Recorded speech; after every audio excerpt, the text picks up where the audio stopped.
السلام عليكم ورحمة الله وبركاته. الحمد لله نحمده ونستعينه ونستغفره ونؤمن به ونتوكل عليه ونعوذ بالله من شرور أنفسنا ومن سيئات أعمالنا.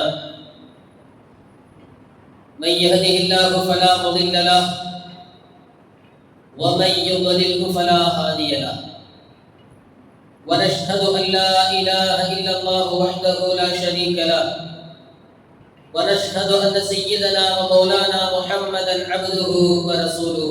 أما بعد، فقد قال الله تعالى في كلامه القديم والفرقان المجيد بعد أعوذ بالله من الشيطان الرجيم بفضل بسم الله الرحمن الرحيم: والفجر وليال العشر والشفع والوتر صدق الله مولانا العظيم. قال رسول الله صلى الله عليه وسلم: ما من أيام العمل الصالح فيهن أحب إلى الله من هذه الأيام العشر، أو كما قال صلى الله عليه وسلم. நிகரில்லா வாழ்வழித்து நெடுநிலத்தை காப்பதற்கு மறையடித்த இறைவனுக்கே மாண்பில்லா புகழனை அவ்விறையோனின் சலாத்திலும் கருணையும் சலாம் எனும் ஈரேற்றமும் சத்திய தூதர் சர்தாரி ஆழம் கண்மணி நாயகம் ரசூலே கரீம் ஸல்லல்லாஹு அலைஹி வஸல்லம் அன்னவர்களின் மீது, அன்னவர்களை பின்பற்றி வாழ்ந்த சத்திய சஹாபாக்கள், தாபிஈன்கள், தபஅ தாபிஈன்கள், நல்லவர்கள், நாதாக்கள், சுஹதாக்கள், சித்தீகீன்கள், சாலிஹீன், குறிப்பாக நம் அனைவர்களின் மீதும் என்றென்றும் உண்டாவதாக ஆமீன் யா ரப்பல் ஆலமீன். கண்ணியத்திற்குரிய முஃமினீன்களே, அல்லாஹ்வின் நல்லடியார்களே, அல்லாஹ் ஜல்ல ஷானஹு வ தஆலா நமக்கெல்லாம் ஈமானை, இஸ்லாத்தை நசீபாக்கி கண்மணி முஹம்மதுர் ரசூலுல்லாஹி ஸல்லல்லாஹு அலைஹி வஸல்லம் அன்னவர்களின் உம்மத்தினர்கள் என்கிற பெரும் பாக்கியத்தையும் அல்லாஹ் நமக்கு தந்திருக்கிறான். அல்ஹம்துலில்லாஹ். சங்கைக்குரியவர்களே, நாம் எல்லாம் பாக்கியம் நிறைந்த துல்ஹஜ் மாதத்தை எதிர்நோக்கியவர்களாக நாம் அமர்ந்திருக்கிறோம். இஸ்லாமிய மாதங்களின் இறுதி மாதமான துல்ஹஜ் மாதம், அடுத்து முஹர்ரம் வருடத்தின் துவக்கமான மாதம், துல்ஹஜ் மாதம் வருடத்தின் இறுதியான மாதம். அல்லாஹ் ஜல்ல ஷானஹு வ தஆலா இபாதத்துகளை, வணக்க வழிபாடுகளை மையமாக வைத்துத்தான் இந்த வருடத்தின் துவக்கமாக இருந்தாலும் இறுதியாக இருந்தாலும் அல்லாஹ் வணக்க வழிபாடுகளை மையமாக வைத்து அமைத்திருக்கிறார். சங்கைக்குரியவர்களே, ஏனைய மாதங்கள் இருக்கிறதே, எல்லா வணக்கங்களையும் நாம் செய்யலாம். ஆனால் துல்ஹஜ் மாதத்தில் குறிப்பிட்ட சில வணக்கங்கள் அது துல்ஹஜ் மாதத்தில் மட்டும்தான் செய்யப்படி, வேறு எந்த மாதத்திலும் செய்ய முடியாது. அப்படிப்பட்ட மாதம் தான் நம்மை எதிர்நோக்கி இருக்கிறது. அல்லாஹ் ஜல்ல ஷானஹு வ தஆலா சில விஷயங்களின் மீது சத்தியம் செய்கிறார். அல்லாஹ் சத்தியம் செய்தால் அது எப்படிப்பட்ட ஒரு முக்கியத்துவம் வாய்ந்ததாக இருக்கும் என்பதை நாம் புரிந்து கொள்ள வேண்டும். அல்லாஹ் சொல்கிறான், வல் ஃபஜ்ர், ஃபஜ்ர் நேரத்தின் மீது சத்தியமாக. இது அந்த ஃபஜ்ர் நேரம் நாம் எல்லாம் அயர்ந்த தூக்கத்தில் இருக்கக்கூடிய நேரம். பெரும்பாலும் இன்னைக்கு நடுஞ்சாமம் என்பது அந்த ஃபஜ்ர் நேரமாயிருக்கும். அல்லாஹ் பாதுகாப்பு. ஃபஜ்ர் நேரத்தின் மீது சத்தியமாக என்று இறைவன் கூறுகிறார். அடுத்து வலயாலின் அஷ்ர், 10 இரவுகளின் மீது சத்தியமாக என்று அல்லாஹ் சொல்கிறார். 10 இரவுகள். வஷ்ஷஃபை வல்வத், ஒற்றைப்படை இரட்டை படையின் மீது சத்தியமாக என்று இறைவன் கூறுகிறார். இதற்கு முஃபஸ்ஸிரீன்கள் குறிப்பிட்டு துல்ஹஜ் மாதத்தை சொல்கிறார்கள். துல்ஹஜ் மாதத்தின் முதல் 10 நாட்கள் என்று நமக்கு சொல்லித் தருகிறார்கள். துல்ஹஜ் மாதத்தின் முதல் 10 நாட்களில் இருக்கக்கூடிய அந்த இரவுகளை சொல்கிறார்கள். வஷ்ஷஃபை வல் வத்ர், ரமலான் மாதத்துல நாம பார்த்திருக்கிறோமா இல்லையா? ஒற்றைப்படையுடைய இரவுகளை நாம் என்ன செய்வோம்? முக்கியத்துவப்படுத்தி நாம இபாதத்துகளை செய்வோம் ரமலான் மாதத்தின் கடைசி 10 நாட்களில். இங்கே அல்லாஹ் என்ன சொல்கிறார்? வஷ்ஷஃபை வல் வத்ர், இரட்டைகளின் மீதும் ஒற்றைகளின் மீதும் சத்தியமாக என்று இறைவன் சொல்கிறார். அப்ப துல்ஹஜ் மாதத்தினுடைய 10 நாட்களும் பாக்கியம் நிறைந்தவை என்று நமக்கு பெருமக்கள் விளக்கம் சொல்லித் தருகிறார்கள்.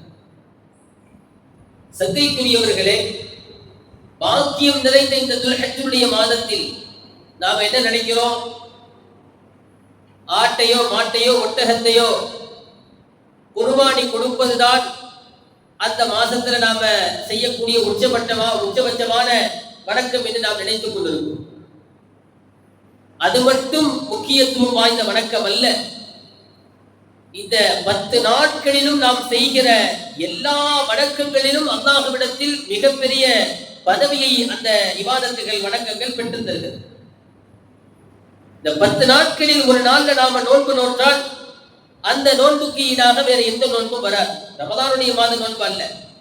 அதற்கு அடுத்தபடியாக இந்த 10 நாட்களில் ஒரு நோன்பு நாம் நோற்றோமே என்று சொன்னால் 10வது நாளை தவிர்த்து இந்த நோன்பு அல்லாஹ்விடத்தில் மிகப்பெரிய பதவியை பெறுகிறது. இந்த நோன்புக்கு பெரிய மதிப்பு இறைவனிடத்தில் இருக்கிறது. நபி ஸல்லல்லாஹு அலைஹி வஸல்லம் சொன்னார்கள், ஃபஅக்திரு ஃபீஹின்ன மினத் தஹ்லீலி வத் தக்பீரி வத் தஹ்மீத். இந்த மாதத்தில் இந்த நாட்களில் நீங்கள் தஹ்லீல் அதிகமாக செய்யுங்கள், தக்பீர் அதிகமாக செய்யுங்கள், தஹ்மீத் அதிகமாக செய்யுங்கள். தஹ்லீல் என்றால் என்ன? லா இலாஹ இல்லல்லாஹ் என்று சொல்வது. தஹ்லீல் என்றால் லா இலாஹ இல்லல்லாஹ் என்று நாம் சொல்வது. அதிகமாக இந்த 10 நாட்களில் லா இலாஹ இல்லல்லாஹ் என்று நாம் சொல்லிக் கொண்டே இருக்க வேண்டும். தக்பீர், அல்லாஹு அக்பர் என்று இறைவனை நாம் பெருமைப்படுத்திக் கொண்டே இருக்க வேண்டும். தஹ்மீத், அல்ஹம்துலில்லாஹ் என்று சொல்லி இறைவனை அதிகமாக புகழ்ந்து கொண்டே இருக்க வேண்டும். நம்மால் முடிந்த வரையிலும் இந்த 10 நாட்களில் எப்படியெல்லாம் வணக்க வழிபாடுகளில் நாம் ஈடுபட முடியுமோ அப்படியெல்லாம் வணக்க வழிபாடுகளில் நாம் ஈடுபட்டுத்தான் இருக்க வேண்டும். காரணம் என்ன தெரியுமா? நாம் இந்த மாதத்திலிருந்து நாம் விடை பெறுகிற போது வணக்க வழிபாடுகள் நிரம்பியவர்களாகத்தான் முடிவு பெற வேண்டும். இதுதான் நோக்கமே. கடைசி மாதம், வருடத்தினுடைய கடைசி மாதம் இபாதத்துகளோடு முடிய வேண்டும். அப்புறம் அடுத்து முஹர்ரம் மாதத்துல இபாதத்தோட தொடங்கும். தொடர்ந்து வரக்கூடிய இந்த 10 நாட்களை குறித்து நாம் யோசிக்கிறோம். ரமலான் மாதத்தினுடைய இறுதி 10 நாட்கள் மிகவும் முக்கியத்துவம் வாய்ந்தது. துல்ஹஜ் மாதத்தினுடைய முதல் 10 நாட்கள் மிகவும் முக்கியத்துவம் வாய்ந்தது. முஹர்ரம் மாதத்தின் முதல் 10 நாட்கள், அங்கதான் நாம் ஆஷுராவுடைய நோன்புகளை நாம் நோற்போம், மிகவும் முக்கியத்துவம் வாய்ந்தது.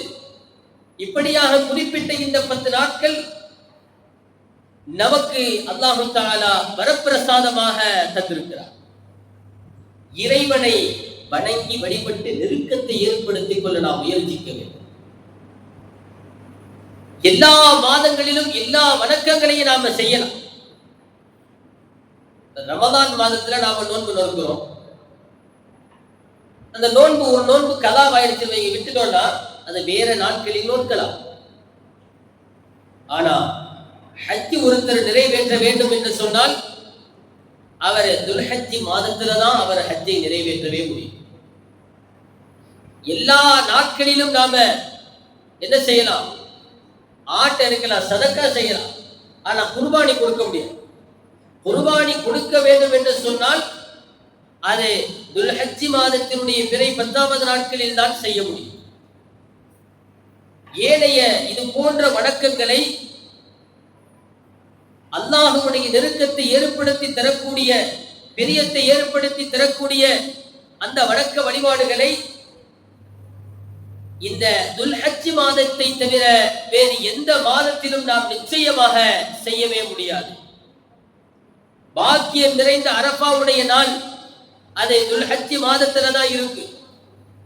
அந்த நாளுக்கு ஈடாக வேறு எந்த நாட்களும் கிடையாது. நாம் யோசிக்கிறோம், நம்முடைய வணக்க வழிபாடுகளை இறைவனோடு நாம் இறைவனிடத்தில் சமர்ப்பித்து நமக்கான அங்கீகாரம் என்ன என்று நாம் தெரிந்து கொள்ள வேண்டிய மாதம். குர்பானி என்றால் என்ன பொருள்? குர்பான் என்றால் அதிகம் நெருக்கத்தை ஏற்படுத்தி தரக்கூடியது என்று பொருள். குர்பான் என்றால் அதிகம் நெருக்கத்தை ஏற்படுத்தி தரக்கூடியது என்று பொருள். குர்ஆன் சொல்றமா இல்லையா? குர்ஆன், குர்பான் கிட்டத்தட்ட ஒரே அமைப்பில் இருக்கக்கூடிய வார்த்தைகள். குர்ஆன் அதிகம் ஓதப்படக்கூடியது, குர்பான் அதிகம் நெருக்கத்தை ஏற்படுத்தி தரக்கூடியது. ஆதம் அலைஹிஸ்ஸலாம் அவர்களுடைய காலத்தில் இருந்தே இருக்கிறது குர்பான். ஆதம் அலைஹிஸ்ஸலாம் அவர்களுடைய காலத்தில் இருந்தே ஆதம் அலைஹிஸ்ஸலாம் அவர்களுடைய பிள்ளைகளான 2 பிள்ளைகள், ஒருவர் ஹாபில், இன்னொருவர் காபில். இருவருக்கு மத்தியில் ஒரு விஷயத்தில் தர்க்கம் ஏற்பட்டது. இறைவனுக்கு முன்னால் ஏதாவது ஒன்றை குர்பான் கொடுக்க வேண்டும் என்று அவர்கள் யோசித்தார்கள். யாரிடத்திலிருந்து அல்லாஹ் ஏற்றுக்கொள்கிறான், யார் பக்கம் நியாயம் இருக்கிறது என்று தெரிந்து கொள்ள வேண்டும் என்பதற்காக இருவரும் என்ன செய்தார்கள்? இறைவனுக்காக சமர்ப்பித்தார்கள், குர்பான் செய்தார்கள். அல்லாஹ் தஆலா ஒருவரிடமிருந்து ஏற்றுக்கொண்டால், ஒருவரிடமிருந்து ஏற்றுக்கொள்ளவில்லை. ஹாபில் அவர்களிடமிருந்து ஏற்றுக்கொண்டால், ஹாபில் அவர்களிடமிருந்து ஏற்றுக்கொள்ளவில்லை. ஹாபில் என்ன செய்தார்? உயர்தரமான விஷயத்தை இறைவனுக்கு முன்னால் சமர்ப்பித்தார். உயர்தரமான விஷயத்தை. ஹாபில் என்ன செய்தார்? மட்ட ரகமான விஷயத்தை இறைவனுக்கு முன்னால் சமர்ப்பித்தார். இறைவன் ஏற்றுக்கொண்டானா இல்லையா என்று எப்படி தெரிந்து கொள்வது? இறைவனுக்காக அவர்கள் எதை தேர்ந்தெடுத்தார்களோ அதை அவர்கள் முன்னால் வைக்க வேண்டும். கருநிறத்தில் ஒரு மேகம், ஒரு நெருப்பு வெந்த என்ன செய்யும்? அவர்கள் வைத்திருப்பதை பொசுக்கிவிடும். முன்னால வச்சிருக்கிறவங்க ஒருத்தவங்களுடைய ஒரு ஹாபில் அவர் சமர்ப்பித்ததை அல்லாஹ் தஆலா என்ன செஞ்சா? கபூல் செய்தார். அந்த நெருப்பு வந்து அவருடைய பொசுக்கிவிடும். ஹாபிலுடையது அப்படியே இருக்கு. இதனால் தான் பொறாமை ஏற்பட்டு ஹாபில் என்ன செய்தார்? ஹாபிலை கொலை செய்தார். இதனால் தான் அவர் என்ன செஞ்சார்? கொலை செய்தார். உலகத்தினுடைய முதல் கொலை அதுதான்.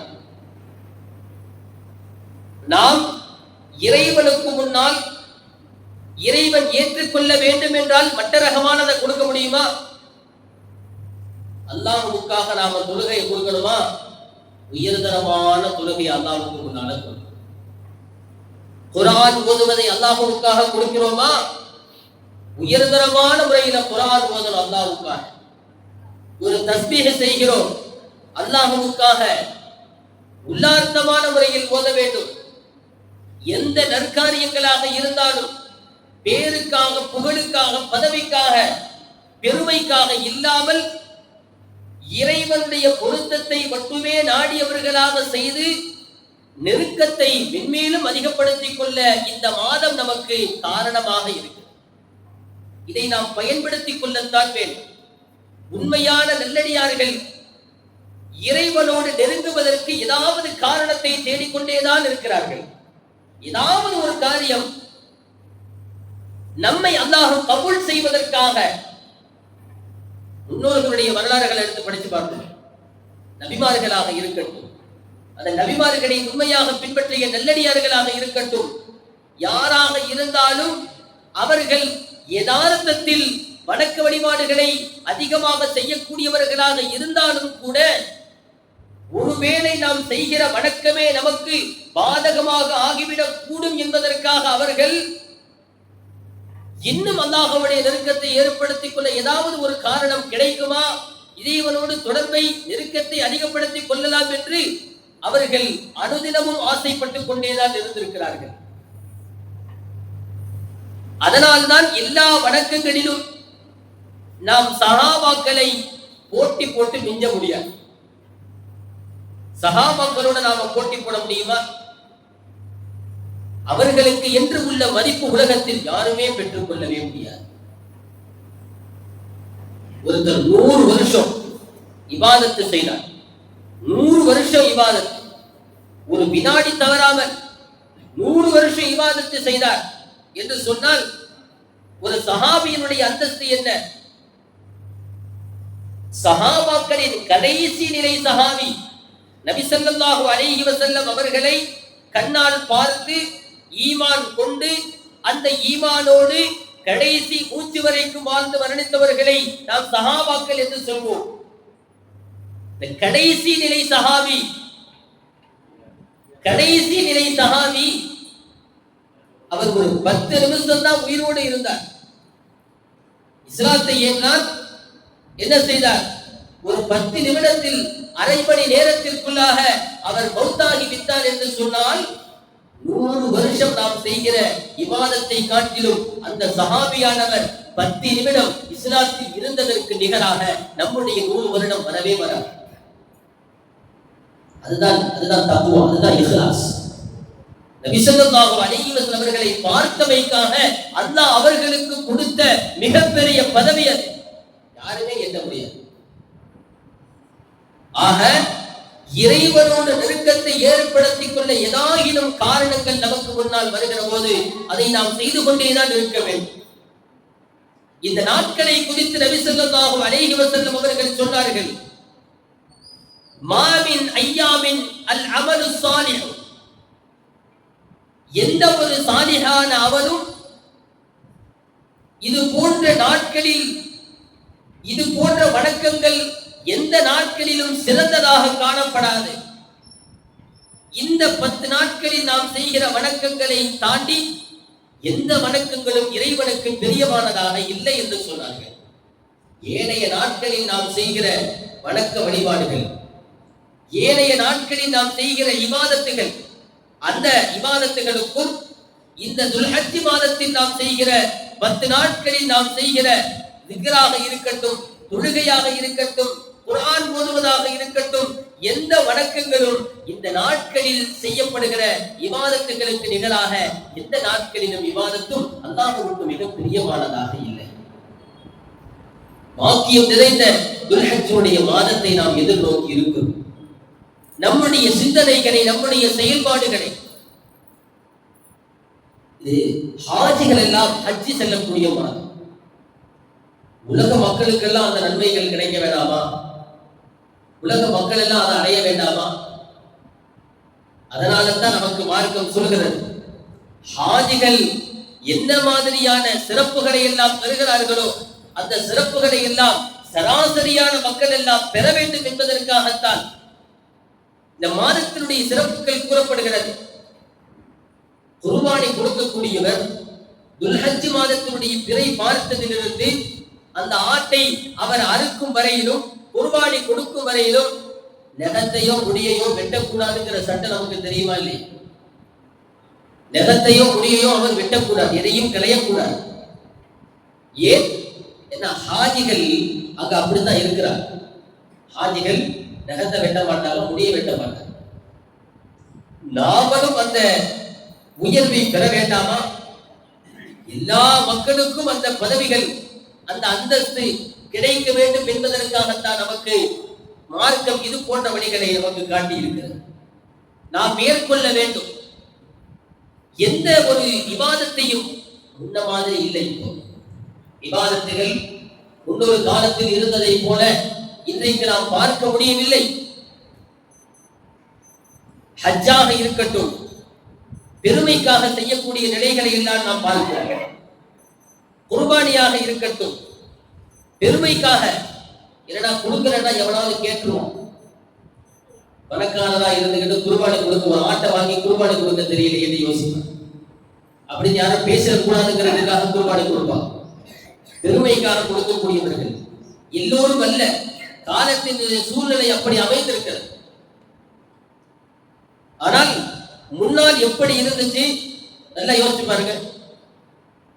ரமதான் மாதம் முடிந்து விட்டால்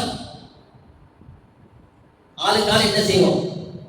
கையில் ஆட்டுக்குடிய முடிச்சுக்கிட்டு மேய்க்க போவா இல்லையா? நடந்திருக்கா இல்லையா? அந்த ஆட்டை சுத்தி 10 பிள்ளைகள் போவாங்களா இல்லையா? அந்த ஆட்டுக்கு பேர் வச்சமா இல்லையா? பேர் வைக்கணும். நம்மளோட ஆடு வாங்கி அதை என்ன செய்யணும்? குர்பானி கொடுக்கணும்னா அதுக்கு ஒரு நல்ல பேரா வைக்கணும். பேர் வைக்கணும். பெயர் வைத்து அழகாக அழைத்து அதை கண்ணியப்படுத்தி எப்படி ஒரு காலம் இருந்துச்சு. அதுதான் குர்பானி. நாளைக்கு பெருநாள் தவிர இன்னைக்கு நைட்டு போய் ஆட்டை வாங்கி அது துள்ளுறத பார்த்திருக்கீங்களா? எப்படி துள்ளுவாது? துள்ளக்கூடிய அந்த ஆட்டை பிடித்து வெளுக்கட்டாயமாக படுக்க போட்டு குர்பானி என்கிற பெயரில் அறுக்கிறோம் அல்லவா? இதை விட உண்மையான குர்பான் எது தெரியுமா? முன்னாலேயே வாங்கணும். நபி ஸல்லல்லாஹு அலைஹி வஸல்லம் சொன்னார்கள், அந்த ஆட்டை நீங்கள் ஒழுகொழுவென வளர்த்து நீங்க குர்பானி கொடுக்கணுங்கிறார். நல்ல கொடுத்ததாக அதை வளர்க்க வேண்டும். நபி ஸல்லல்லாஹு அலைஹி வஸல்லம் எப்படிப்பட்ட ஆட்டை குர்பானி கொடுத்தார்கள்? அம்லஹைனி அக்ரனை, நல்ல பெரிய கொம்பு இருக்கக்கூடிய, அதிகமான சதை பிடிப்பு இருக்கக்கூடிய ஆட்டை தான் நபி ஸல்லல்லாஹு அலைஹி வஸல்லம் குர்பானி கொடுத்தார்கள். ஒரு ஆடு அவர்களுக்காகவும் இன்னொரு ஆடு இந்த உம்மத்தினர்களில் யாராவது கொடுக்க முடியாம போனா அவர்களுக்காகவும் சேர்த்து குர்பானி கொடுத்ததாக நாம் ஹதீஸ் ஷரீஃப்களிலே பார்க்கிறோம். இந்த மாதத்தில் நாம் நெருக்கத்தை இறைவனிடத்தில் ஏற்படுத்திக் கொள்ள வேண்டிய முக்கியமான வணக்கம் அல்லவா அது? அது எப்படி இருக்க வேண்டும்? ஆடுகளை பார்க்கிற போது குறையில்லாத ஆடாக, முழுமையான ஒரு ஆடாக, உறுப்புகள் பரிபூரணமாக இருக்கக்கூடிய ஆடாக அந்த ஆட்டை நாம் வாங்கி அதற்கு அழகான முறையில் தீனி போட்டு வளர்த்து அது வாண்டா வரணும். இன்னைக்கு நாம புடிச்சு இழுத்துக்கிட்டு வந்துல போட்டு அறுக்கிறோம். அப்படி இருக்கக்கூடாது. வாண்டா வரணும். படுன்னா படுக்கணும். இப்படியெல்லாம் வீடியோ காணொளிகள்ல நாம பார்க்கணும். ஆட்டை படி என்றால் படுக்கிறது, கழுத்தை காட்டி என்றால் அது கழுத்தையும் காட்டுகிறது. நாம் யோசிக்க வேண்டும். இது போன்ற முன்னால் இருந்த அந்த செயல்பாடுகள் எல்லாம் இன்றைக்கு குறைந்து விட்டது. ஆடை வாங்கி அதை வளர்த்தாம் அப்படி நமக்கு நேரம் இல்லாமல் போயிடுச்சு. அப்ப இபாதத்தினுடைய நிலைகள் எல்லாம் மாறிப்போனது நமக்கு புரிகிறதா இல்லையா? முன்னால் இருந்த அந்த தன்மை, அந்த ஆட்டை நாம குர்பானி கொடுக்கும் போது நம்மள அறியாமலே நாம அழுவோம் இல்லையா? அதுதான் உண்மையான குர்பானி. நாம் கொடுக்கக்கூடியது எப்படி இருக்கிறது? கொஞ்சம் யோசித்து பார்க்க வேண்டும். ஆக நாம் வணக்க வழிபாடுகளின் உருவத்தை மாற்றிவிடக்கூடாது. இனி வரக்கூடிய காலங்களில் குறைந்தபட்சம் ஒரு 5 மாசமாவது ஆட்டை வாங்கி வளர்க்கணும். குர்பானிக்காக வேண்டி வாங்கணும். வாங்கி வைத்து அதை பராமரித்து கொடுக்க மனசே இருக்காது. இந்த ஆட்டையா நாம போய் குர்பானி கொடுக்கிறதுங்கிற சிந்தனை வருகிற போது அந்த நேரத்தில் நாம் குர்பானி கொடுக்க வேண்டும். இந்த குர்பானி நமக்கு ஏற்படுத்தப்பட்ட நிலை என்ன? அந்த தியாகத்தை யோசிச்சு பார்க்க வேண்டாமா? தன்னுடைய பிள்ளையை அல்லாஹு தஆலா குர்பானி கொடுக்க சொன்னான். அதற்கு பகரமாகத்தான் நமக்கு ஆடை குர்பானி கொடுக்க கிடைத்தது. வீட்டுக்கு வீடு ஒரு மனுஷனை ஒரு பிள்ளைய குர்பானி கொடுக்கணும்னா நம்மளால செய்ய முடியுமா? அந்த அளவுக்கு ஈமான் இருக்கா? குறைந்தபட்சம் பிராணிகளையாவது நாம் வாங்கி பரிபூர்ணமாக வளர்த்து அதற்கு அழகான முறையில் தீனி போட்டு நல்ல பராமரித்து கொடுக்கவே மனசில்லாத அந்த நிலையில் நாம் இருக்கிற போதுதான் அந்த ஆட்டை நாம குர்பானி கொடுக்கணும். ஒரு சொட்டு கண்ணீர் நமக்கு வரத்தான் செய்யும். ஒரு செல்ல பிராணிங்கும் போது அதை இழந்து விட்டால் நமக்கு பெரிய கஷ்டம், சிரமம் இருக்கத்தான் செய்யும். இந்த நிலையில் தான் நாம் குர்பான், இதுதான் உண்மையான குர்பான். இந்த துல்ஹஜ் மாதத்தில் எதிர்நோக்கி இருக்கக்கூடிய 10 நாட்களில் நாம் செய்கிற எல்லா இபாதத்துகளும் இறைவனிடத்தில் மிகப்பெரிய அங்கீகாரம் பெறுகிறது.